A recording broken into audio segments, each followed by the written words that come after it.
And counting, we are go for a mission to the moon at this time. The second stage tanks now pressurizing, and we're coming up on the power transfer. 50 seconds and counting. We've now switched to internal power. Set it. 11, 10, 9. We have ignition. Ladies and gentlemen, welcome to our show this week in Space Science, featuring Sean Cruzen, the director of the Coca-Cola Space Science Center. Sean, welcome to your show. Thank you, Mike. It's good to be here. Well, it's always a pleasure to have you here, and I just want to say that we've had a couple weeks off, but you're back now, ready to go, provide us with some information about Earth, off on the planet and off the planet, in the solar system, around the galaxy, and we're ready to hear that kind of information because, as you know, we have nearly 200 viewers a day on coehp.tv right now, and a number of those viewers are watching so that they can see This Week in Space Science with you. So I appreciate you being here. And I'll tell you what, let's just get started. What's on the agenda? Well, thank you, Mike, and it's good to be here. And to those viewers who are out there watching, thank you for tuning in. We really appreciate it. But, you know, you said that the show was going to feature me today. I really think it might actually be featuring you today, because recently, wait a minute. I don't know what you mean by that. Well, I'm going to explain that. Very recently was a very historic launch of a space shuttle. It was one of the last 3 launches that will take place. It was probably the last launch for the space shuttle Atlantis.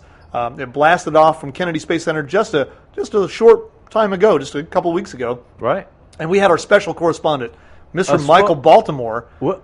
Really? Yes, indeed. Wait a minute, that was me. And that would be you. That's exactly right. On location at the spaceport for America down there near Kennedy Space Center, and apparently there's some video of you, right? Very involved with this launch that took place down there in Titusville. So well, maybe you ought to tell us a little bit about that, Mike. I don't know how well I'm on location reporter, but I had a few minutes down there. I did take a video camera with me and a tripod. I think you recommended that too, Sean, to just kind of keep that video from shaking so much. But yeah, we went to Titusville.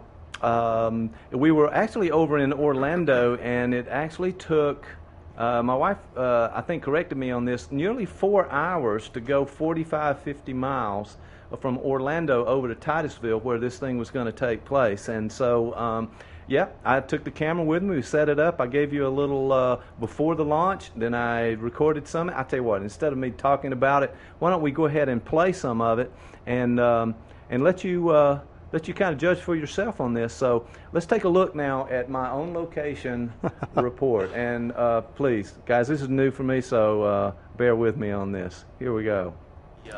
Indian River, and we're just moments away from the launch.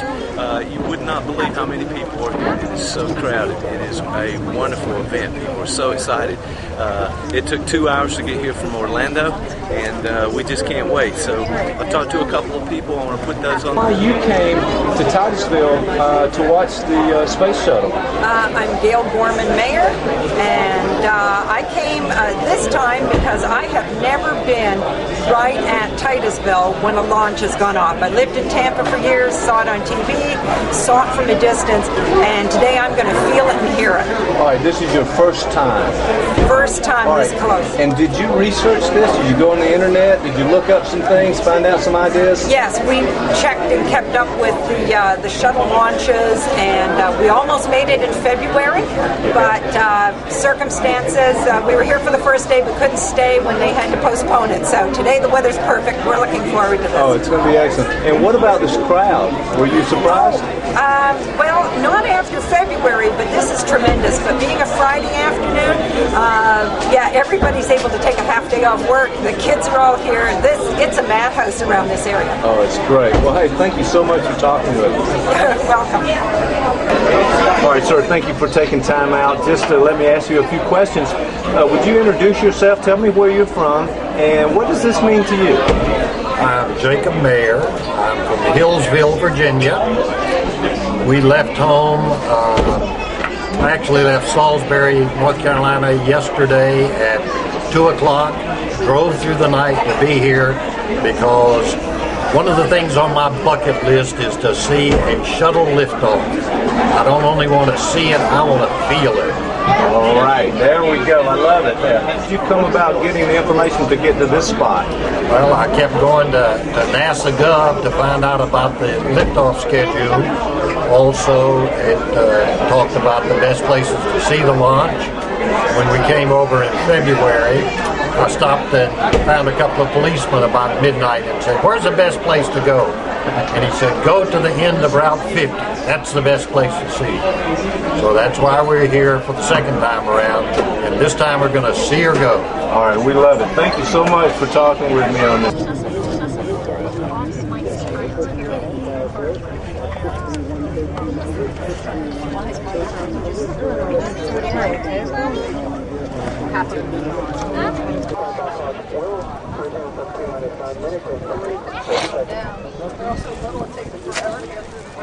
Gotta be here.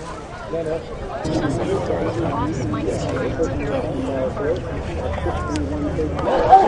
wow, here it is. Oh wow! Oh my gosh! Wow! Oh wow! Oh, how cool! Yes! Yes! Oh, very cool. Oh.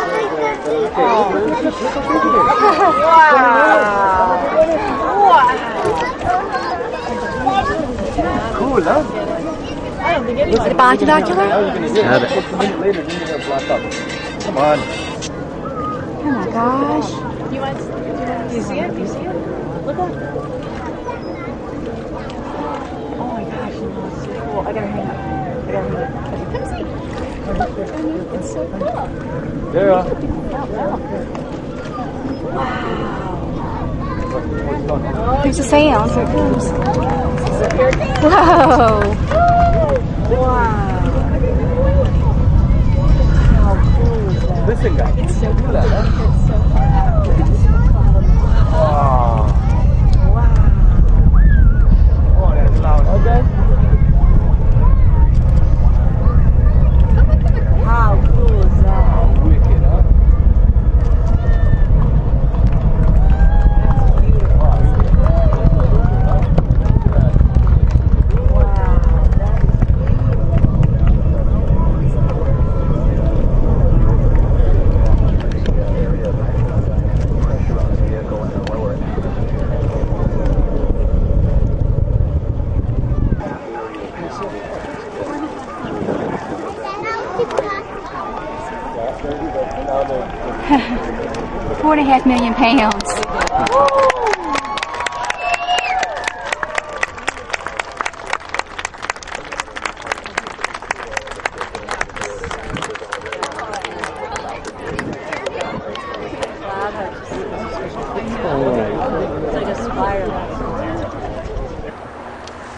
Wow, was that a fabulous experience. You know, somebody said the longest tailgate party for the shortest game. This thing, it takes off. It is a thrilling, and to hear the crowd's reaction when this thing started, it was absolutely fabulous. STS-132, the last launch of the Atlantis here at the Kennedy Space Center, Launch Pad 39A.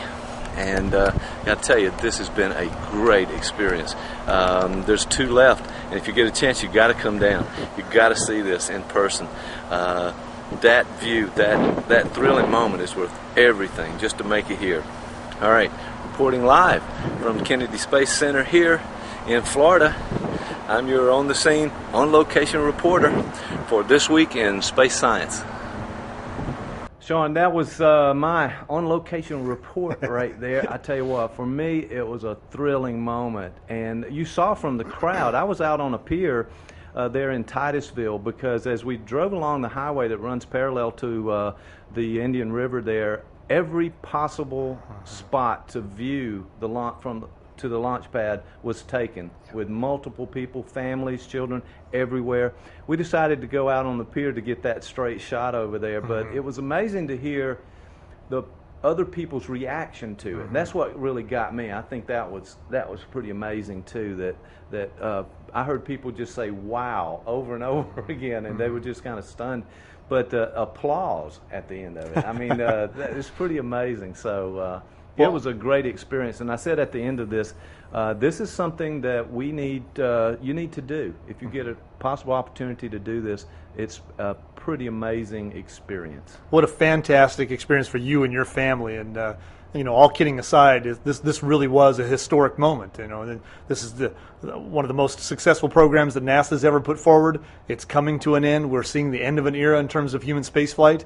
We really don't know what the future of human spaceflight in this country is right now. And so with these shuttles coming to an end and the retirement of this program, it really is the end of an era and a whole new transition for NASA. And so yes, I would also encourage people, if they've not seen a shuttle launch, to get down there and to see one. And you had beautiful weather for that. I saw that beautiful blue sky. What a great day for you to be down there and be able to see that. And I guess maybe I'll ask you one more question. What was the thing that made the biggest impression on you about that launch and about being there present for that particular launch? Well, it's hard to pin it down to one. I mean, our first turn into Titusville and seeing somebody reported 400,000 people in that area. It was just incredible to see the number of people that this has meaning for. This is meaningful to them, and for them to make the trip. The two people I interviewed there were from Virginia, and so everyone had a story to tell about why they were there and what it meant to them. I thought that was very, very important. The actual launch and then seeing that thing up in the sky. And the thing that occurred to me at the moment was there were 7 human beings. There were 7 guys on that rocket with all that fire and all that thrust up there. And just kind of, for a moment, put yourself in their place for just a second. And I thought, for me, that was a really sort of incredible experience, and just to imagine what it's like to be on that rocket as it takes off up there. Yeah. Amazing. And these guys are heroes too. I mean, we talk about sports stars and all this. These guys are my heroes, I want to tell you. Truly. And the requirements to get into the astronaut program are so stringent, and then to stay in it and to be able to take that flight to space, it really is a credit to them and their hard work and their dedication to that. Yeah, enterprise. Sean, I don't know if you saw it in that video, but I was able to get a little closer to the launch. They had so many barricades, they wouldn't let you across, but I found a sort of a path that went up pretty close, and I was able to capture some more video. Would you like to see? I would. So you got past security then and slipped in a little closer? I actually got close. I was kind of there, kind of did it very close. But I would love to see that. Let me show you. I would love to see that. What this little piece, I was able to set up the tripod and get this captured for you. So hold on just a second. Let me let's play this for you. This might give you a little inside view of how I responded to it. Very good. So here we go.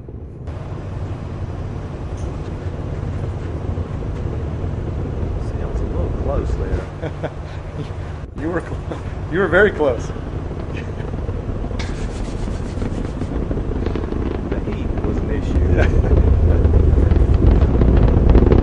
Generally, they don't allow people to quite that close.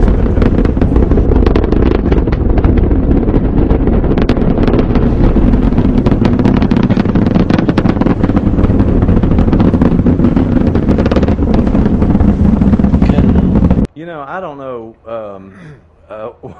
The reason I was just able to get that close, and I don't know if not everybody is going to be able to get that close, but I can tell you the heat is a problem when you get really close. I'm sure, and your vantage point there, I would say, borders on being unbelievable. Unbelievably close, really. Through the magic of video, I was able to show you my experience. So, I'm so glad you got to share that close-up view with the audience, particularly the bottled water. It just made it for me, really. You need plenty of water. It's very hot out there. All right, on a serious note, tell us a little bit more. I know that was the Atlantis. It was. Atlantis, a very, very historic spaceship. It's been in service for 25 years. That was its 32nd mission. So 32 missions successful, all for the Space Shuttle Atlantis. It's traveled 120 million miles in space. Now, in order for Atlantis to get that done, it had to take a few laps around the Earth, actually, as it turns out. 4,684 times around the Earth. So that's how many laps that Atlantis has made around the Earth in its career. It's carried 190 astronauts, Wow. and it spent 282 days in space. So just a phenomenal track record for that beautiful spacecraft. And now its career comes to an end. And I should say it's possibly at an end. They're actually going to use Atlantis now. They're going to recondition it one more time. They're going to move it out to the launch pad one more time. Oh. And it's actually going to serve as a potential rescue vehicle, kind of a lifeboat, as it were, Okay. for the last two shuttle missions, and which will be the Space Shuttle Discovery, which will launch in September. And then finally, the program will end up with Endeavour, which is scheduled to launch sometime either at the end of October or the first part of November. And all the while, Atlantis will stand on the launch pad in case something goes wrong with one of those other two shuttles while they're in space. Atlantis can launch one more time to go up and be a lifeboat for the other two shuttles. Okay, well that sounds like a good purpose for it right there. And anyway, I think our reaction to just dry docking these things or taking them apart and doing those kind of things after all of this service, and they're still viable machines. Yeah. It's a little hard to take there, but I'm glad to hear that it's going to have another purpose in there. They'll in the future, in history, these spaceships will be something like the Mayflower. We think about what the Mayflower would be like now to have that ship or look back at Admiral Nelson's ship. These ships that went and explored the world and discovered new parts of the world for the first time. These shuttles will be like that in the future, and that's why I'm so proud and so happy that the Coca-Cola Space Science Center right here at Columbus State University will be in the near future housing parts of the shuttle and the shuttle mission program, actual artifacts right down at the Space Science Center. So Columbus, Georgia will in fact get to share in that legacy by housing some of these historic pieces of spacecraft right here in Columbus, Georgia. Very excited about that for the future. That is absolutely exciting. I can't wait for that to happen down there. And I'm sure a lot of people in the community and region will be there to see what you have when that happens. That's great. We're looking forward to it. All right, what else?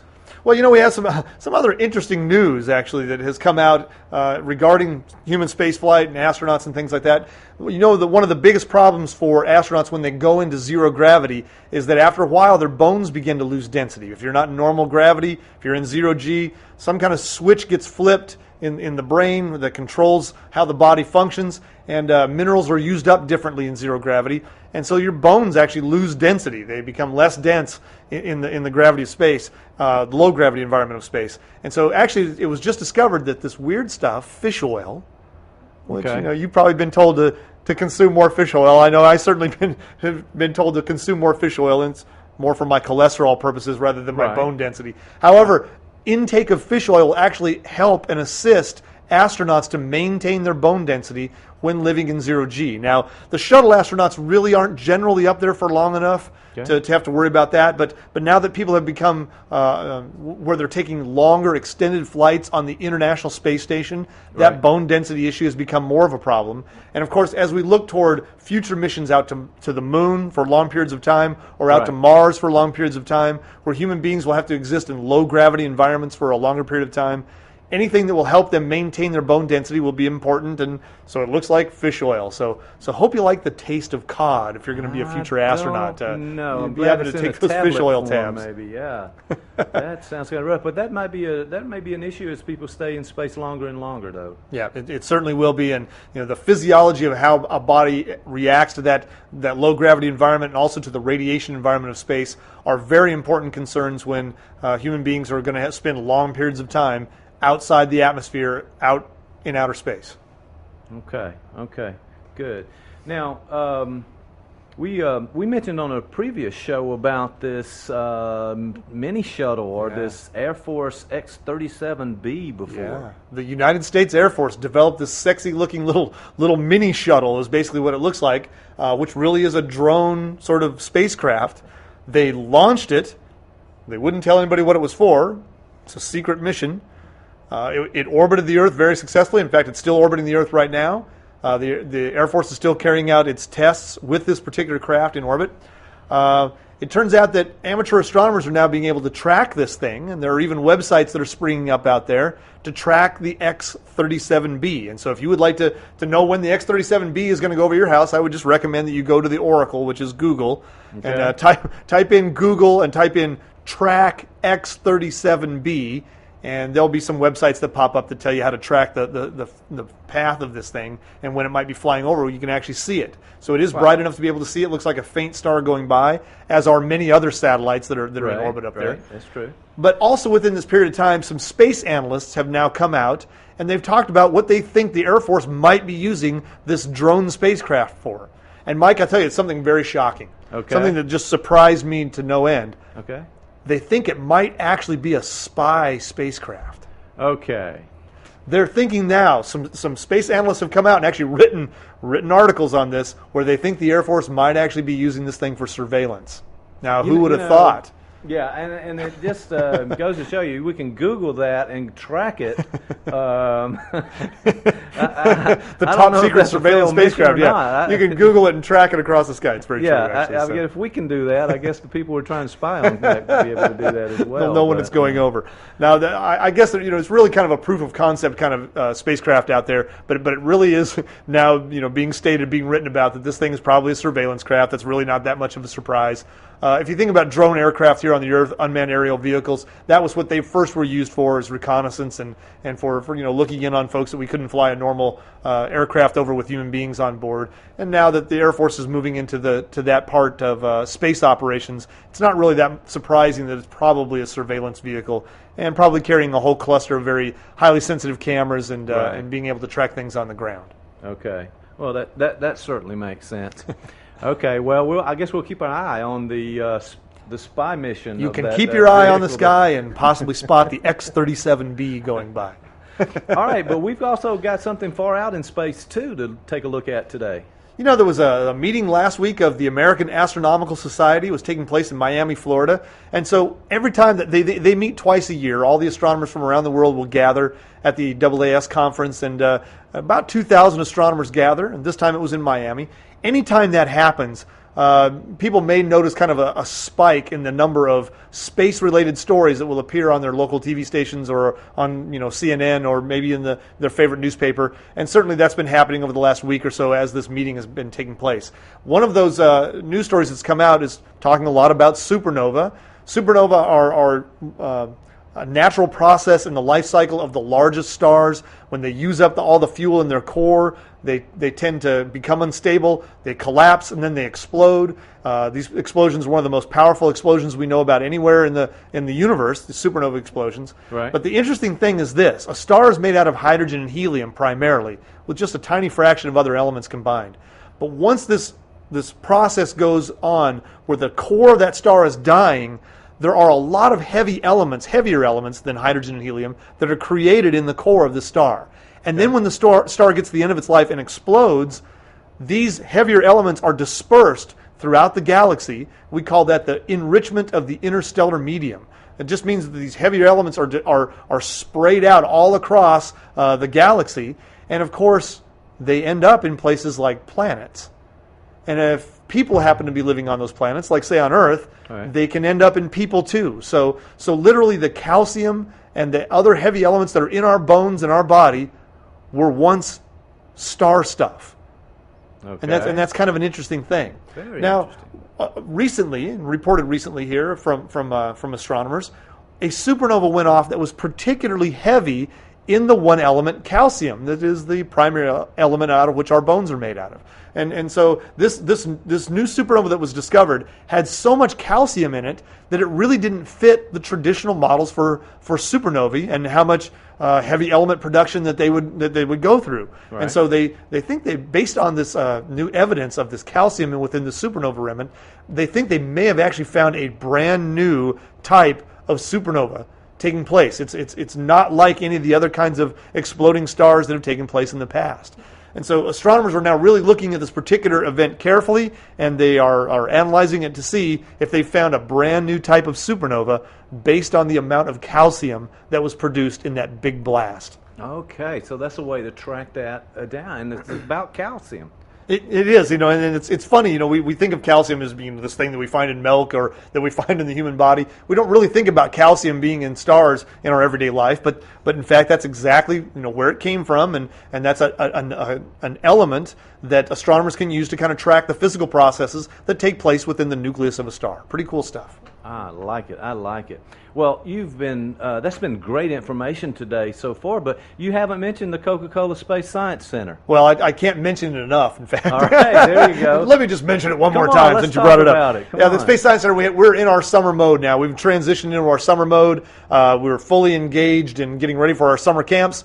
And if anybody's out there that has children and you haven't found something fun for them to do this summer, you need to get on the website right now and find out all about our summer camp lineup. There's that website magically appearing. CCSSC.org stands for Coca-Cola Space Science Center, and we're a .org because we're a nonprofit organization. There you go. You can get on www.ccssc.org, look for the summer camp lineup. It'll tell you all the great summer camps that are taking place this summer. I'd like to tell you about one in particular that's very cool. Okay. In July, we're going to be having our sci-fi filmmaking camp. Oh, this is the one you mentioned before. We have done it in the past. I have mentioned it before. I just have to be there. It's just a great camp. We don't do it every year because it's a little bit of extra effort, but we're going to be doing it this year, which means the kids in that camp will be actually producing and writing and acting in their own science fiction movie. And we will bring all of the technology to bear at the Space Science Center that we have in terms of video editing capability and animation capability to help make that sci-fi film a little bit more realistic. And we're going to be doing that in July. And again, if you're interested in that or know some child who would be interested in that camp, you can get on our website, find out exactly when that camp's going to take place. Get on there and check out the sci-fi filmmaking camp taking place at the Coca-Cola Space Science Center this summer. Sean, that's fantastic. And let me just butt in here just a little bit now. If you've got these guys making these kids coming in and making these great science fiction, those movies. I mean, I'm a big science fiction fan, you know, as well. So is it possible that maybe you could bring some of those or sampling some of those up and let us put it on COEHP TV during our show here? What do you think? I would bet that would be an easy possibility for us to bring in some video clips from the sci-fi filmmaking camp when it happens. Excellent. It'd be a great time. We'd love to show it to you here. Right, I know on the there's TV an age station. limit and I won't be able to get in, but maybe this way I can at least participate by viewing some of those things. Yeah? That would be fantastic, Mike. We'd be glad to bring it in for you. That sounds good. You've got some more stuff going on down there. You know, as always, we have River City Pass taking place. River City Pass is a collaborative effort between the Space Science Center and the IMAX Theater at the National Infantry Museum, the Virtual Shooting Range at the museum,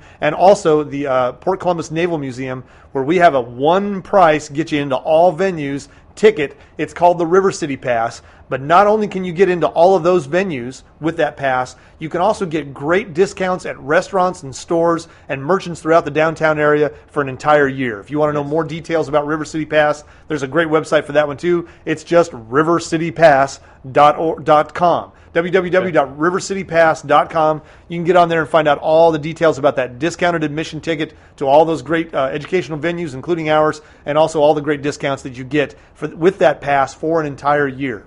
Okay, boy, that's good too. But you guys haven't stopped looking at the sky yet either. Have You know, we're transitioning into our summer mode with our observing sessions too. You're right about that. We have not done a little bit of observing for a while now because throughout the school year, we have one night of observing at the Space Science Center each and every month, and then we try to get out to some remote location like Providence Canyon State Park or FDR State Park at least one other time.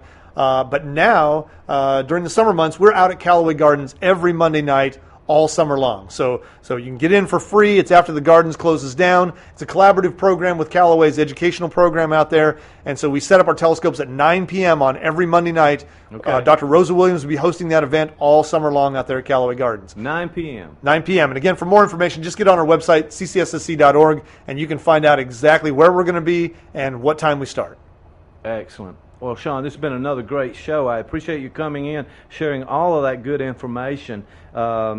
And look, we're going to see you next week. We may have some a special guest coming in next week for us to talk with from maybe a staff member from Coca-Cola Space Science Center. That's right, Mike. As it turns out, I'm going to be traveling out to the Great American West All right. to view some rock formations out there near that place they call the Grand Canyon. But in the meantime, my very good friend and associate, Mr. Scott Norman, our space historian at the Coca-Cola Space Science Center, is going to be coming in to sit here and talk with you on COEHP TV. He's a great guy who's just absolutely full of fantastic information all about the space shuttle, about the Apollo program, about the International Space Station. He can talk about it all. He'll be here for the next couple of weeks, and I know that you're really going to enjoy your visit with Scott because he's a very entertaining and informative guy. Oh, excellent. I can't wait for that. Well, look, you have a good trip out there. Hey, you know, I did the on location down in Titusville. I expect some kind of movie or pictures coming back from the canyon out there. You know, one of the things we're actually going to do out there is shoot some videos for some podcasts that we're working on. So I will absolutely bring some video footage of the West in for you.